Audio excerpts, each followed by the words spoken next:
Yesus.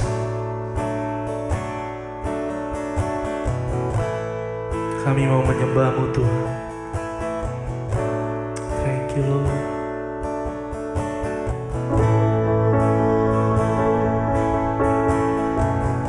Haleluya. Mari kita mau angkat pujian itu Bapak Ibu Saudara.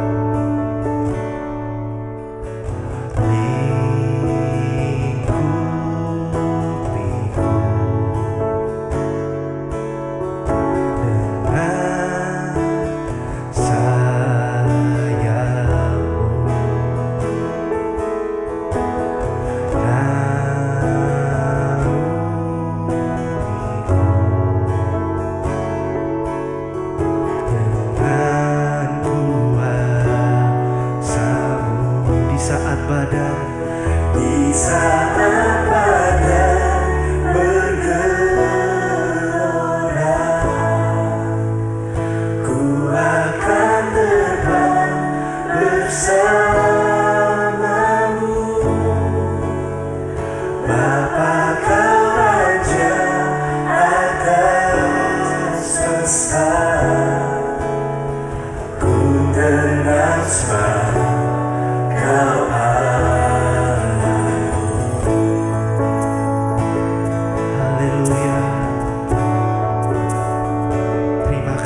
Tuhan. Mari dengan segenap hatimu katakan,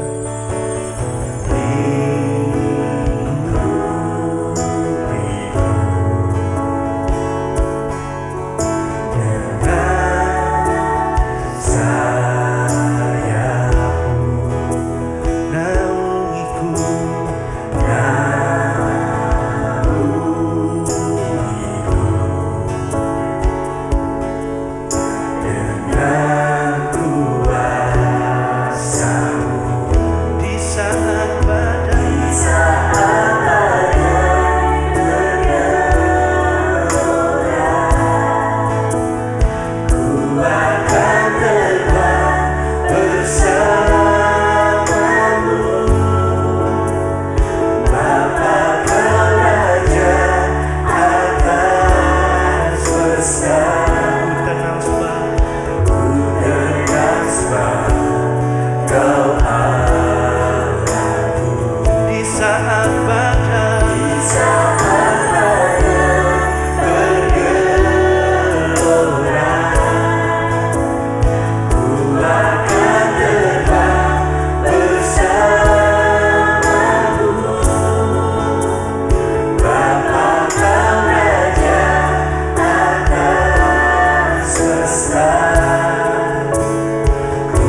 Shalom Bapak Ibu, kita senang sekali bertemu di dalam ibadah online di akhir Mei 2020. Saya percaya semua dalam lindungan Tuhan dan dalam pertolongan Tuhan. Sebelum kita akan mulai sharing firman Tuhan pagi hari ini, mari sama-sama kita akan berdoa. Tuhan Yesus, terima kasih Tuhan buat pertolongan-Mu sampai hari ini. Kalau kami boleh berdiri di tempat ini, kalau kami boleh ada sampai hari ini, itu karena kekuatan dan pertolongan Tuhan buat hidup kami. Terima kasih Tuhan, pada pagi hari ini biarlah buat hati kami siap untuk mendengarkan kebenaran firman-Mu, dan Roh Kudus-Mu akan menolong kami, menerjemahkan lebih lanjut supaya kami boleh mengerti apa yang Engkau kehendaki dalam hidup kami. Terima kasih Tuhan, Kau layakkan setiap kami, dan biarlah Roh Kudus beracara pada pagi hari ini. Terima kasih, di dalam nama Tuhan Yesus kami berdoa dan mengucap syukur. Shalom Bapak Ibu, kita akan tema hari ini kita akan bicarakan mengenai Roh Kudus. Ya, kita akan sama-sama membuka Alkitab kita masing-masing di dalam Kisah Para Rasul 1. Saya akan bacakan Kisah Para Rasul 1 ayat 8 sampai dengan 14, dan saya akan lanjutkan di dalam Kisah Para Rasul pasal 2 ayat 1 sampai dengan 4. Demikian firman Tuhan, Kisah Para Rasul 1 ayat 8. Tetapi kamu akan menerima kuasa kalau Roh Kudus turun ke atas kamu, dan kamu akan menjadi saksiku di Yerusalem dan di seluruh Yudea dan Samaria dan sampai ke ujung bumi. Sesudah ia mengatakan demikian, terangkatlah ia disaksikan oleh mereka, dan awan menutupinya dari pandangan mereka. Ayat 10, ketika mereka sedang menatap ke langit waktu ia naik itu, tiba-tiba berdirilah 2 orang yang berpakaian putih dekat mereka dan berkata kepada mereka, "Hai orang-orang Galilea, mengapakah kamu berdiri melihat ke langit? Yesus ini yang terangkat ke surga meninggalkan kamu akan datang kembali dengan cara yang sama seperti kamu melihat dia naik ke surga." Saya lanjutkan ayat 12. Maka kembalilah rasul-rasul itu ke Yerusalem dari bukit yang disebut Bukit Zaitun, yang hanya seperjalanan sabat jauhnya dari Yerusalem. Ayat 13. Setelah mereka tiba di kota, naiklah mereka ke ruang atas tempat mereka menumpang. Mereka itu ialah Petrus dan Yohanes, Yakobus dan Andreas, Filipus dan Thomas, Bartolomeus dan Matius, Yakobus bin Alfius dan Simon orang Selot, dan Yudas bin Yakobus. Ayat 14, mereka semua bertekun dengan sehati dalam doa bersama-sama dengan beberapa perempuan serta Maria ibu Yesus dan dengan saudara-saudara Yesus. Saya lanjutkan Kisah Para Rasul pasal 2 ayat 1 sampai dengan 4. Judul perikop ayat ini adalah Pentakosta. Ayat 1, ketika tiba hari Pentakosta, semua orang percaya berkumpul di satu tempat.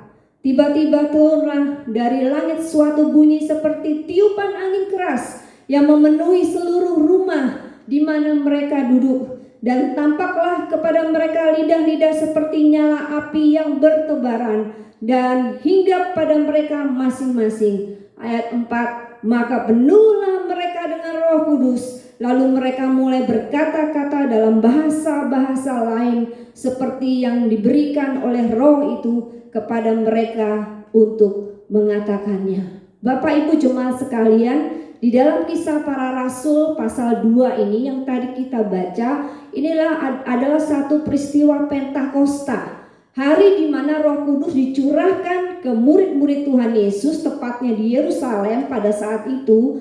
Dan pada saat itu murid-murid Tuhan Yesus mengalami satu kegelisahan, satu ketakutan, kekhawatiran, mulai kehilangan arah karena Tuhan Yesus terangkat ke surga. Bagaimana mereka bisa menjalankan amanat agung seperti yang tertulis di dalam Matius 28 ayat 19 yang mengatakan, "Pergilah jadikanlah semua bangsa muridku, baptislah mereka dalam nama Bapa, Putra, dan Roh Kudus. Mereka menghadapi satu dilema, mereka akan pergi, tapi bagaimana mereka bisa menjalankan tantangan itu? Dan mereka tahu bahwa tantangan tidak semudah seperti yang mereka bisa pikirkan. Tetapi Allah Bapa, kita bersyukur punya Allah Bapa yang mengerti bagaimana tantangan yang dihadapi oleh murid-muridnya pada masa itu. Oleh sebab itu, di dalam Kisah Para Rasul 1 ayat 4 dikatakan bahwa murid-murid mereka jangan meninggalkan Yerusalem. Mereka harus menunggu di Yerusalem. Mereka harus menunggu sampai janji Bapa dinyatakan buat mereka. Apa Bapak Ibu janji Bapa itu? Di dalam Yohanes 14 ayat 16 dikatakan bahwa Aku akan meminta kepada Bapa, Ia akan memberikan kepadamu seorang penolong yang lain supaya Ia menyertai kamu selama-lamanya. Seorang penolong yang lain. Dia memberikan seorang penolong yang lain, yaitu Roh Kudus. Pertanyaannya, siapakah Roh Kudus itu? Apakah dia benda atau apa? Ya, saya mau katakan Roh Kudus adalah pribadi Allah sendiri. Demikian juga dengan Tuhan Yesus. Dia adalah pribadi Allah sendiri yang dinyatakan buat kita manusia, di mana skenario penyelamatan Allah buat dunia ini tidak boleh berhenti pada saat Tuhan Yesus terangkat ke surga. Saya mau katakan tidak boleh berhenti pada saat Tuhan Yesus terangkat ke surga. Yesus menyebut Roh Kudus sebagai penolong. Penolong di dalam bahasa Yunani dikatakan bahwa berasal dari kata parakletos, ya, yang berarti seseorang yang dipanggil untuk mendampingi agar menolong. Berarti Roh Kudus dia bukan benda, dia pribadi, dia sesuatu yang hidup. Dikatakan di situ dia pribadi Allah sendiri. Dia siap menolong. Penolong artinya, parakletos artinya sebagai penasehat. Dia penguat, dia penghibur, dia pembela, dia juru selamat, dia juga menjadi sahabat buat kita. Dan kita bersyukur kita punya Allah yang luar biasa, yang tidak membiarkan skenario penyelamatannya digagalkan oleh situasi kondisi apapun. Ya, dia tidak rela karya penyelamatannya stop sampai di situ, tetapi dia mengutus, dia memberikan Roh Kudus kepada murid-muridnya di tengah situasi dengan banyak ketidakpastian seperti yang kita alami saat-saat ini. Masalahnya, ya, apa yang bisa diperbuat Roh Kudus dalam hidup kita? Mari Bapak Ibu kita buka sama-sama di dalam Kisah Para Rasul 1 ayat 8. Kisah Para Rasul 1 ayat 8 yang tadi kita baca, di situ dikatakan bahwa tetapi kamu akan menerima kuasa kalau Roh Kudus turun ke atas kamu, dan kamu akan menjadi saksiku di Yerusalem, di seluruh Yudea dan Samaria dan sampai ke ujung bumi. Ada satu kata-kata yang sangat bagus sekali, kuasa. Kuasa kalau Roh Kudus turun ke atas kamu, ke atas kita. Kuasa, bahasa Yunani dikatakan kuasa dunamis. Dunamis satu kekuatan, bukan kekuatan yang biasa-biasa aja, ya, tetapi satu kekuatan, kuasa yang bekerja, kuasa yang bertindak. Kenapa? Karena kuasa itu hidup, kuasa itu bergerak, karena kuasa itu datang dari tempat yang maha tinggi. 1 Yohanes 4 ayat 4 dikatakan, 4b tepatnya, di situ dikatakan bahwa sebab roh yang ada di dalam kamu lebih besar daripada roh yang ada di dalam dunia ini. Jadi Roh Kudus yang diberikan oleh Bapa, dia pribadi Allah sendiri yang turun dari tempat maha tinggi, dia memberikan kuasa dan dia lebih besar dari roh apapun yang ada di dalam dunia ini. Karena dia hidup. Kuasa di sini, ya saya mau katakan, dia lebih besar dari apapun yang ada di dalam dunia ini. Bukan satu kekuatan yang untuk menghancurkan, tetapi satu kuasa, kekuatan yang membangkitkan, memulihkan keadaan manusia yang rapuh menjadi kuat di dalam Tuhan. Kenapa bisa seperti itu? Karena dia turun dari tempat yang maha tinggi. Karena Roh Kudus adalah pribadi Allah sendiri, maka kuasa itu akan dinyatakan bagi setiap orang-orang percaya. Setiap orang-orang percaya yang saat ini mengalami ketidakberdayaan akan menjadi berdaya. Yang tadinya tidak ada harapan, tidak diperdulikan, menjadi sampah masyarakat sekalipun, waktu Roh Kudus turun atasmu, Dia akan memberikan kuasa kepadamu untuk menjadi manusia yang berpengharapan, dan engkau menjadi manusia yang berguna di hadapan manusia dan Allah. Kita punya Allah Bapa yang memberikan pribadi Roh Kudus, yang memberikan kuasa, sanggup mengubahkan hidup kita.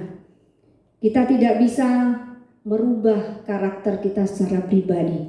Seringkali kita terbentur karena ada daging. Tetapi saya mau katakan pada pagi hari ini, ada Roh Kudus, ada kuasa Roh Kudus yang turun, siap mengubahkan karakter-karakter yang tidak baik dalam kehidupan kita. Waktu kita mau berseru, Tuhan, Roh Kudus tolong saya, Dia akan hadir, menyatakan kuasanya, menyatakan satu kekuatan yang luar biasa. Dia bergerak, Dia hidup di dalam hidup kita, Dia tinggal bersama-sama dengan kita, dan Dia siap mengubahkan setiap kita.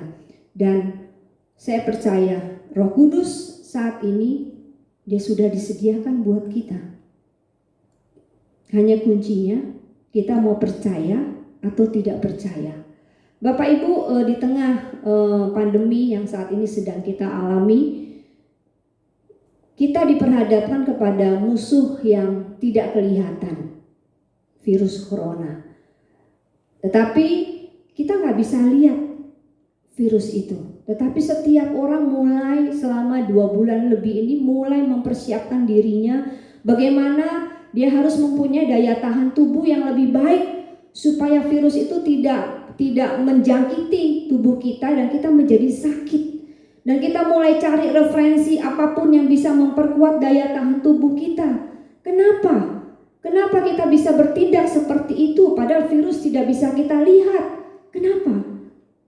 Karena memang sekarang ini kalau data yang saya lihat per Maret itu sudah 160 negara yang sudah terjangkit oleh virus, dan ada berapa ratus ribu orang yang sudah terkena virus corona. Bahkan ada beberapa di antara mereka yang sudah dipanggil oleh Tuhan karena virus corona. Kita melihat dampaknya, kita melihat efeknya dari virus corona, maka kita tahu bahwa virus corona itu ada sekalipun tidak bisa dilihat. Itu terhadap virus, Bapak Ibu. Bagaimana dengan Roh Kudus? Waktu saya renungkan ayat ini, saya diingatkan kembali. Seringkali kita tidak mempercayai Roh Kudus sepenuhnya. Waktu saya diberikan pengertian seperti ini, virus corona kita mengerjakan, tapi kenapa Roh Kudus kita nggak pernah andalkan Dia? Kalau dikatakan tadi Kisah Para Rasul 1 ayat 8, ya, kamu akan menerima kuasa kalau Roh Kudus turun ke atas kamu. Percaya? Percayakan kuasa itu. Roh Kudus tidak bisa kita lihat, tapi Dia pribadi yang hidup, Dia pribadi yang menyentuh hatimu, Dia pribadi yang sanggup mengubahkan setiap keterbatasan kita, kelemahan kita, ketidakberdayaan kita, keterpurukan kita pada saat ini. Dia sanggup karena Roh Kudus ada kuasa, ya. Tinggal pertanyaannya, kita mau percaya atau tidak.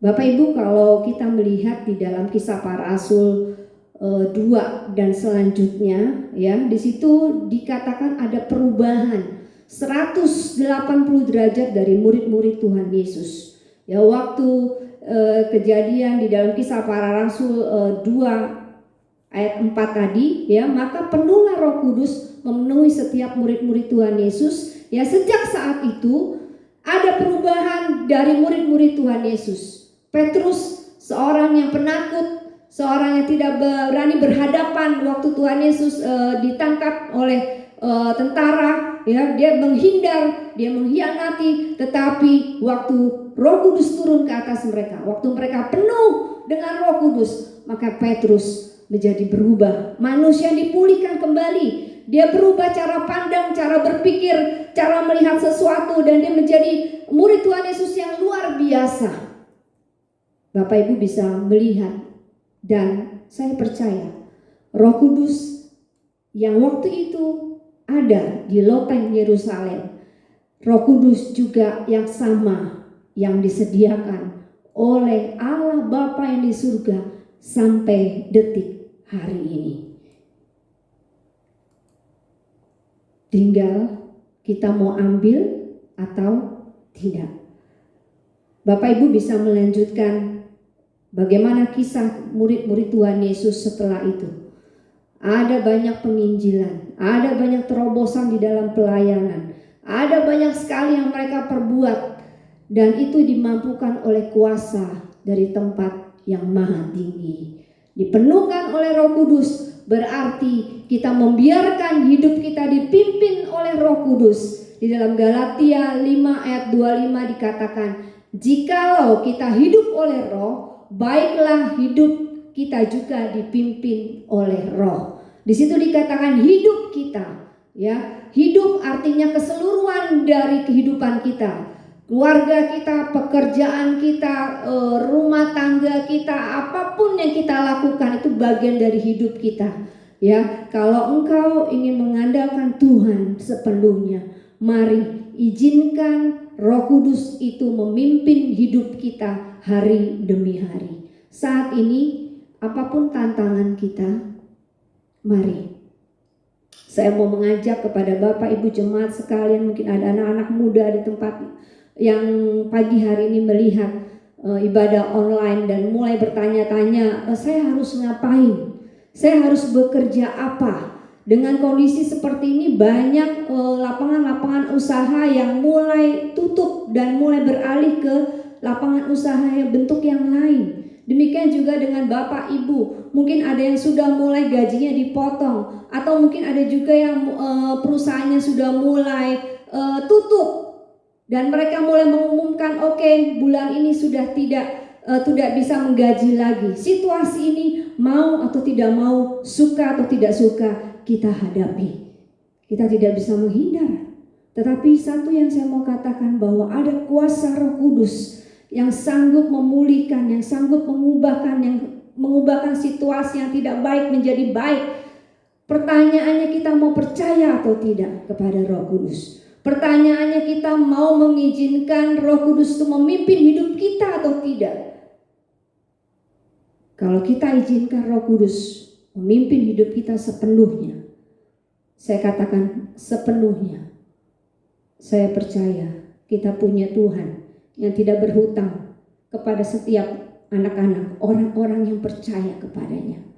Mari Bapak Ibu, jemaat semuanya, anak-anak muda dimanapun engkau berada, kita akan tundukkan kepala, kita akan berdoa. Dimanapun engkau berada, mari letakkan tangan kananmu di dadamu.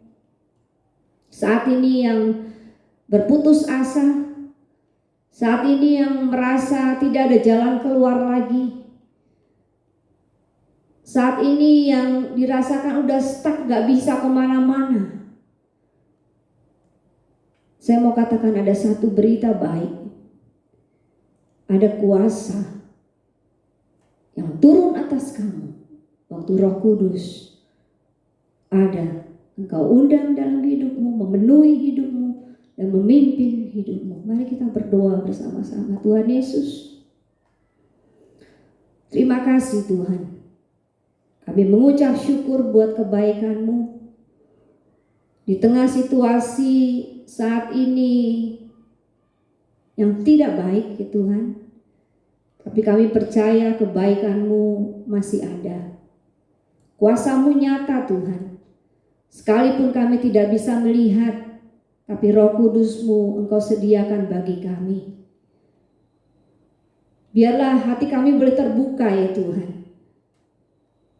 Pada pagi hari ini hamba berdoa bersama-sama dengan saudara-saudari seiman kami, berdoa untuk jemaat-Mu yang menumpangkan tangannya di dadanya Tuhan.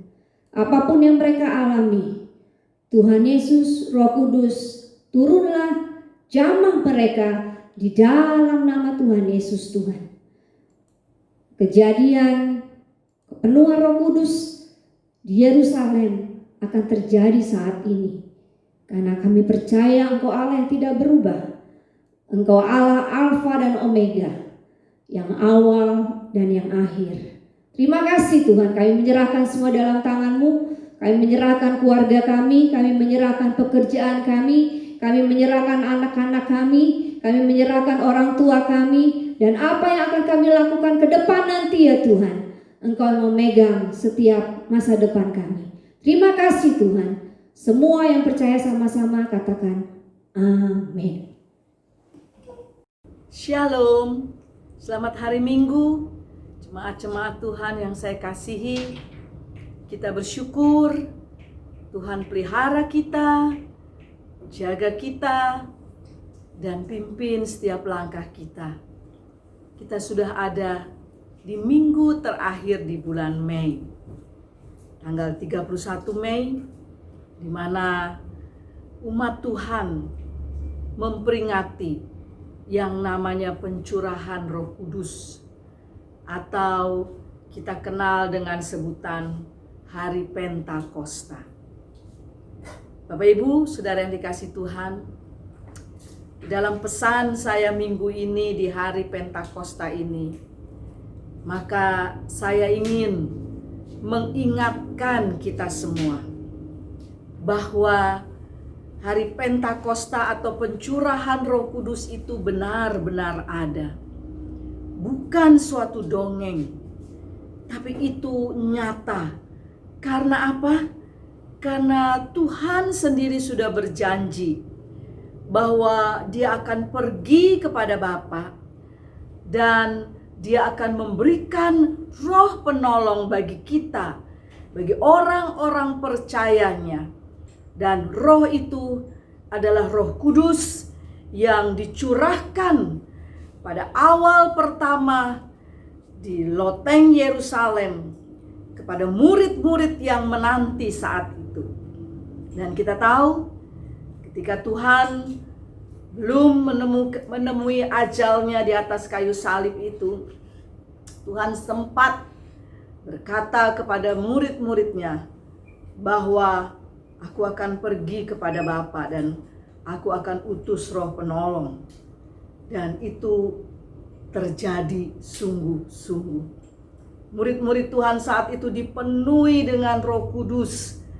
Dan Kisah Para Rasul mengatakan bahwa seperti lidah-lidah api, mereka bisa berbahasa berbagai-bagai bahasa.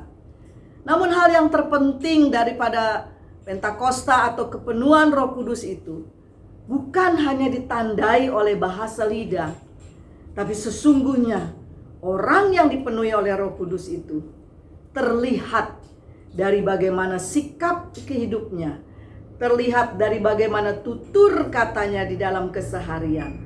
Karena Roh Kudus memimpin kita, membawa kita untuk kita menjadi berkat kepada orang lain.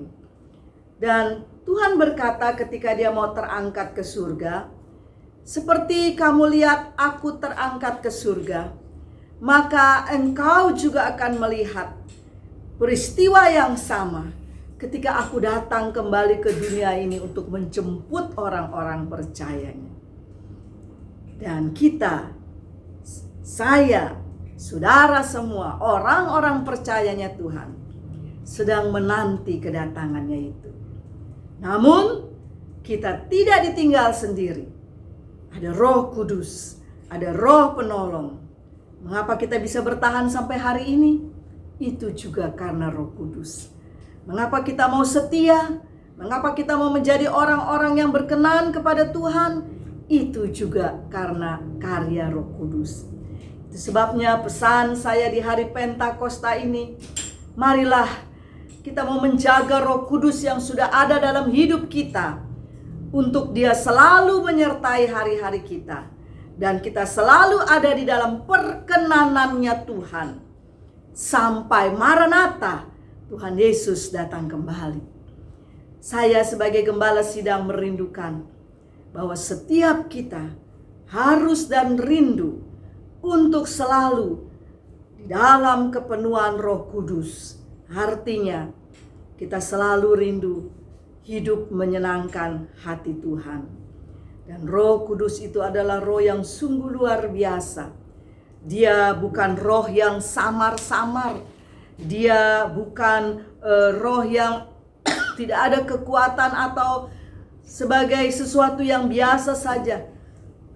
Tetapi dia mempunyai daya kuat yang luar biasa. Karena dia setara Allah Bapa, Allah Anak, dan Allah Roh Kudus.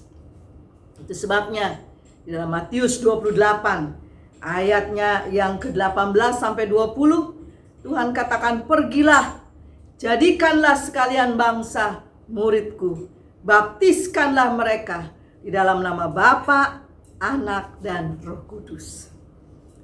Saya percaya Roh Kudus membuat saudara bisa bertahan dalam situasi, kondisi yang sangat-sangat sulit untuk beberapa bulan ini.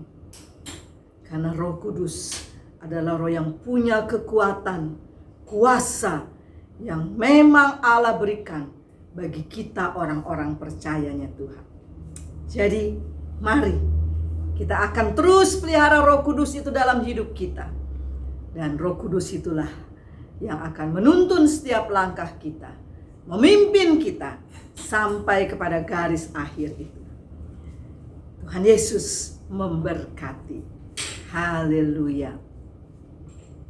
Puji Tuhan. Jemaat-jemaat Tuhan yang saya kasihi, kita sudah mengikuti ibadah online pada minggu terakhir di bulan Mei ini. Dan saya mau katakan, 1 bulan ke depan di dalam bulan Juni, kita masih ada di dalam ibadah online. Dan marilah Bapak Ibu Saudara, kita akan mengikuti ibadah ini dengan rasa hormat dan syukur. Karena apapun, Tuhan tetap ada bersama dengan kita. Bersyukur buat pengetahuan yang canggih sehingga kita bisa mengadakan ibadah bersama dengan keluarga di rumah. Dan saya juga mau katakan kepada Bapak Ibu Saudara yang dikasih Tuhan bahwa minggu depan adalah minggu pertama di bulan Juni. Maka kita akan ada sakramen perjamuan kudus melalui online. Dan saya yang akan memimpin ibadah atau sakramen perjamuan kudus ini. Dan 1 bulan ke depan, bulan Juni, maka online kita akan bergabung Puri dan Geraha. Dan kita siapkan yang terbaik untuk Tuhan. Dan Tuhan Yesus memberkati. Salam saya buat kita semua. Maranatha. Haleluya. Akhirnya saya akan tutup ibadah online ini dengan doa penutup. Dan saya mengajak kepada jemaat-jemaat Tuhan yang ada di rumah, mari kita satukan hati, berdoa dan bersyukur buat ibadah pada pagi hari ini. Mari kita satu di dalam doa. Tuhan Yesus, Tuhan yang sangat baik dan luar biasa, hamba memuji kebesaran-Mu ya Tuhan. Terima kasih buat ibadah online pada pagi ini dan bertepatan dengan hari Pentakosta, pencurahan Roh Kudus. Kami perlu Roh Kudus itu. Dan memang Roh Kudus disediakan bagi orang-orang yang percaya kepada Tuhan. Orang-orang yang sudah bertobat, orang-orang yang sudah lahir baru. Karena Roh Kudus itu yang akan menuntun setiap perjalanan hidup kami, termasuk dalam waktu, situasi, kondisi saat ini.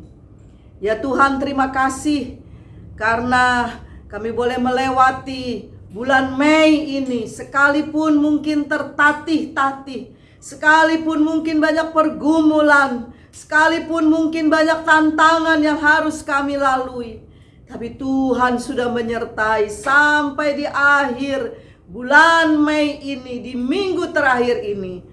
Tuhan menyertai kami semua. Doa kami sepakat pagi ini untuk bangsa kami Indonesia yang kami kasihi. Turunkanlah berkat-Mu, pulihkanlah ya Bapa. Dan kami berdoa, Tuhan hancurkan semua virus corona yang membawa banyak korban ini. Di dalam nama Tuhan Yesus. Tuhan berkati Bapak Presiden kami, Jokowi dan semua keluarga besar.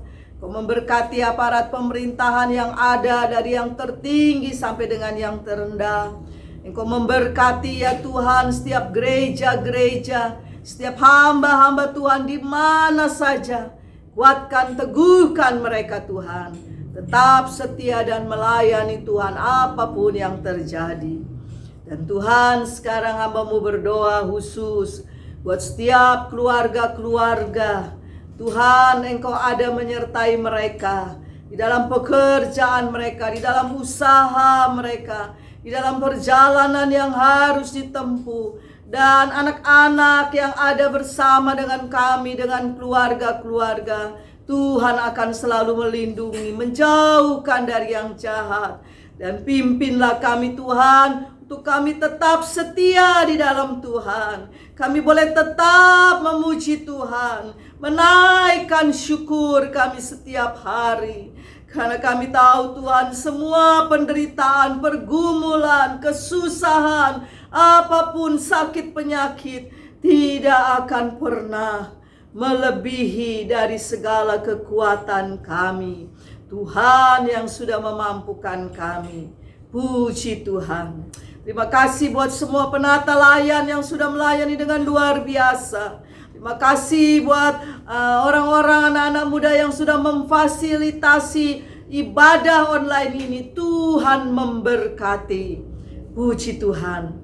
Dan sekarang ya Tuhan, hamba-Mu akan turunkan berkat buat semua jemaat-jemaat-Mu, keluarga besar GSCA Puri Indah. Mari Bapak Ibu Saudara yang dikasih Tuhan, angkatlah tangan-Mu untuk terima berkat Tuhan. Diberkatilah engkau, diberkatilah para suami, diberkatilah para istri, anak-anak, diberkatilah semuanya. Dan biarlah kita akan terus setia di dalam Tuhan dan hidup seperti yang Tuhan mau. Diberkati hari-hari kita, dicukupkan kebutuhan kita, dan semua jadi karena anugerah Tuhan. Dalam nama Yesus, hamba-Mu turunkan berkat ini, penyertaan Tuhan bagi kami semua dari saat ini sampai Maranatha Tuhan Yesus datang kembali. Karena kuasa Bapa, kuasa Yesus, kuasa Roh Kudus selalu ada bersama dengan kami, orang-orang percaya-Mu. Puji Tuhan. Dan terima kasih Tuhan, berkat ini diturunkan di dalam nama Tuhan Yesus. Dan marilah Bapak Ibu Saudara yang sudah terima berkat Tuhan, percaya bahwa Tuhan selalu bersama kita. Kita akan katakan bersama-sama, amin. Selamat hari Minggu, Tuhan Yesus memberkati.